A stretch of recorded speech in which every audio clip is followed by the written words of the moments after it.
रात होती है तो हम एक दिया जला लेते हैं और उसकी रोशनी में खुद को महफूज समझते हैं, मगर उस रोशनी के परे जो अंधेरा है वो अपने अंदर बहुत सारी कहानियां समेटे हुए है और इन्हीं कहानियों को आप तक लेकर आता है रात के अंधेरे में।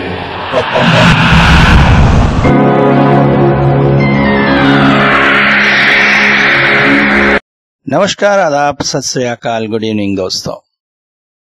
आप लोगों के साथ बहुत सी मिस्टीरियस बातें शेयर करता रहता हूं। उसी क्रम में आज कुछ ऐसी किताबों की बातें जो इस दुनिया की सबसे खतरनाक और अभिशप्त किताबें कही जाती हैं, इनको न पढ़ना ही आपके लिए अच्छा है। वैसे किताबों की बात की जाए तो आप सभी ने फिल्म एविल डेड तो देखी ही होगी, और उसकी वो द क्रॉनिकल किताब, क्या आपको पता है कि उस किताब का वास्तव में अस्तित्व है और उसके द्वारा आत्माओं से संपर्क भी किया जा सकता है? तो आइए उन किताबों से परिचित होते हैं। सबसे पहले एक ऐसी किताब जिसे शैतान की बाइबल कहा जाता है। जी हां, कोडेक्स गीगास। कोडेक्स गीगास नाम की यह पुस्तक शैतान की बाइबल कहा जाती है। जिस तरह से बाइबल में ईश्वर, ईसा मसीह और उनके बारे में पूरी व्याख्या है, कोडेक्स गीगास में शैतान की पूजा, शैतान के बारे में जानकारी, जादू टोना, तंत्र मंत्र, बुरी आत्माओं से संपर्क करना, इन सब के बारे में जानकारी। मगर इस किताब की सबसे बड़ी बात यह है कि 320 पन्नों की इस किताब के अंत के 10 पन्ने अचानक ही गायब हो गए और आज तक नहीं मिल पाए। शोधकर्ताओं का मानना है कि इस किताब के उन 10 पन्नों में शैतान और शैतानी शक्तियों को वश में करने की पूरी जानकारी थी, जिसकी वजह से या तो उस पन्नों को कहीं छुपा दिया गया है या वास्तव में पन्ने किसी व्यक्ति के पास हैं जिनका वो उपयोग कर रहा है। तो ये कोडेक्स गीगास है क्या? दोस्तों, सबसे पहले सन 1648 में इस किताब के अस्तित्व के बारे में पता चला।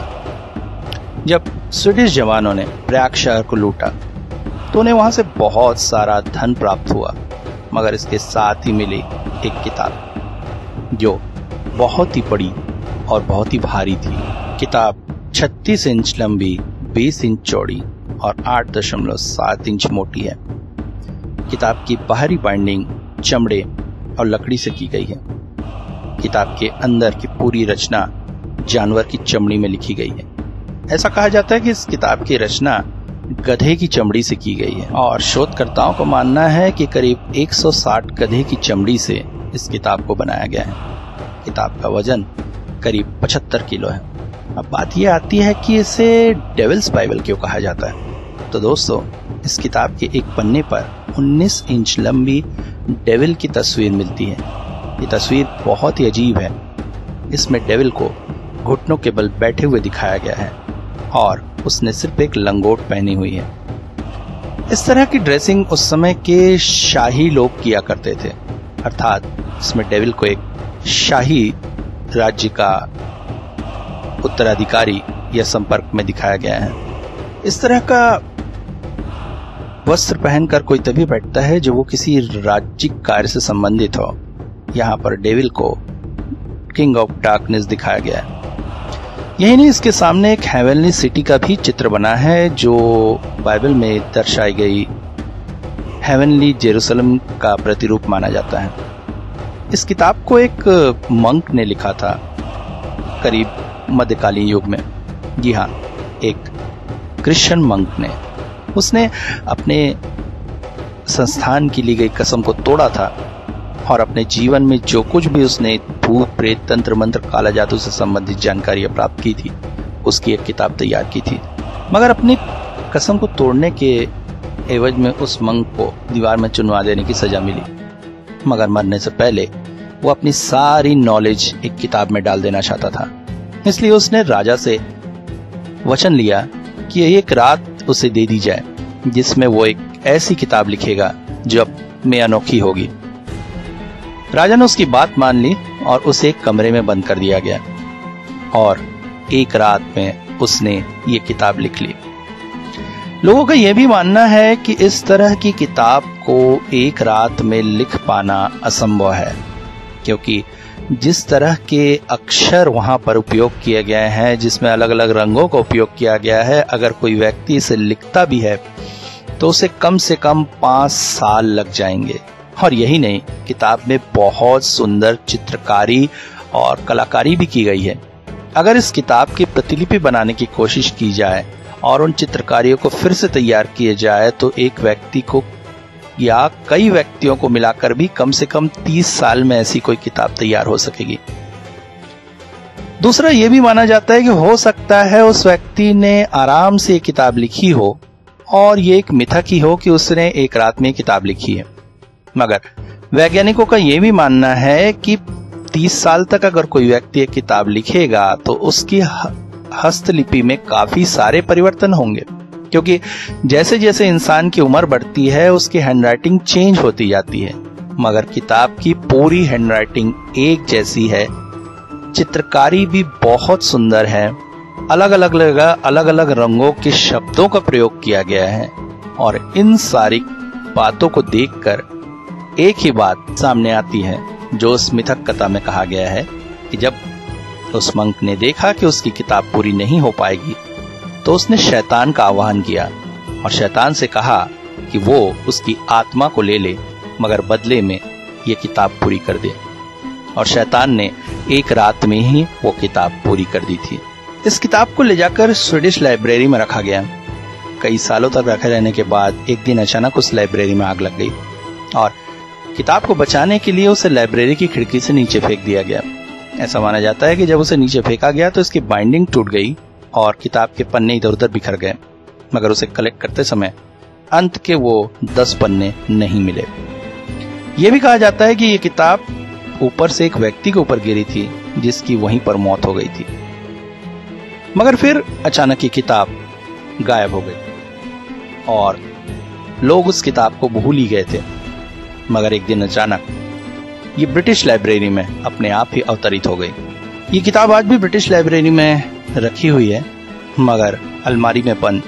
और जिस तरह से एनाबेला डॉल के ऊपर लिखा हुआ है डू नॉट टच, इस किताब के ऊपर भी लिखा हुआ है डू नॉट टच। दूसरी किताब है द ग्रैंड ग्रीम्योर। इस बुक को बुक विथ इनक्रेडिबल पावर कहा जाता है। इस बुक को 1528 में लिखा गया था और लोगों का मानना यह है कि इस बुक को जिसने लिखा था वो शैतान के कब्जे में था। ये बुक इतनी खतरनाक है कि अगर इसके रस्मो रिवाज को कर लिया जाए तो मनुष्य को सच में काली शक्तियों का स्वामी बनने से कोई नहीं रोक सकता है।